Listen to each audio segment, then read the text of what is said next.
Have you ever thought कि जिस बच्चे को लीवर ट्रांसप्लांट नहीं किया जा सकता लेकिन उस बच्चे के डीएनए को ही रिक्रिएट करके इलाज हो पाता? ऐसा ही एक यूनिक और रेयर केस है जिसने प्रूव किया है कि उन हजारों रेयर बीमारियों का इलाज कर सकते हैं जिनके लिए पहले कोई उम्मीद नहीं थी। अब हर पेशेंट के लिए उनकी अपनी पर्सनल डीएनए रिपेयर किट बनाई जा सकती है।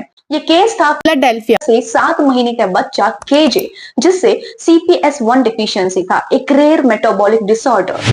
केजे के डीएनए में एक छोटी सी गलती थी, मतलब एक ऐसा वेरिएंट था जिसकी वजह से उसका लीवर एक जरूरी एंजाइम नहीं बना पा रहा था। डॉक्टर्स ने केजे के डीएनए को रीड किया और उस एग्जैक्ट जगह को ढूंढा जहां रिपेयर की जरूरत थी। डॉक्टर्स ने क्रिस्पर बेस एडिटर का इस्तेमाल किया। इसे आप एक स्मार्ट इरेजर समझ सकते हैं। इस टूल को इस तरह से प्रोग्राम किया कि ये सिर्फ केजे के लिवर सेल्स में जाए और वहां के डीएनए में गलत लेटर को ढूंढकर उसे सही लेटर से बदल दे। इस टूल को लिपिड नैनो पार्टिकल्स में पैक किया गया ताकि ये बिना डैमेज हुए लीवर तक पहुंच सके।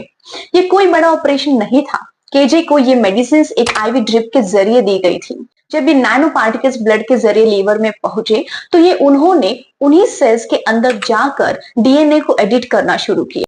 और ये पूरा काम इतना प्रिसाइज था कि इसने बॉडी के बाकी हिस्सों को टच भी नहीं किया।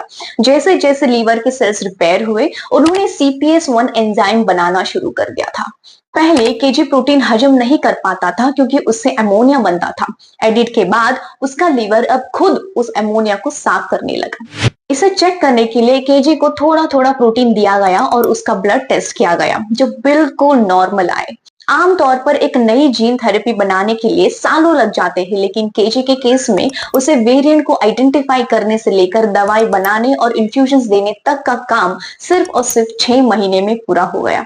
इतनी तेजी से ट्रीटमेंट मिलना एक चमत्कार से कम तो नहीं है। ये रिसर्च डॉक्टर रेबेका निकोलस और डॉक्टर किरण मुसुनुरू ने लीड किया था। इस स्टडी को new England journal of medicine में पब्लिश किया गया है। आपने कभी भी ऐसे यूनिक मेडिकल केस को सुना है? Tell me in the comments and subscribe for more such informative content only on Amathon.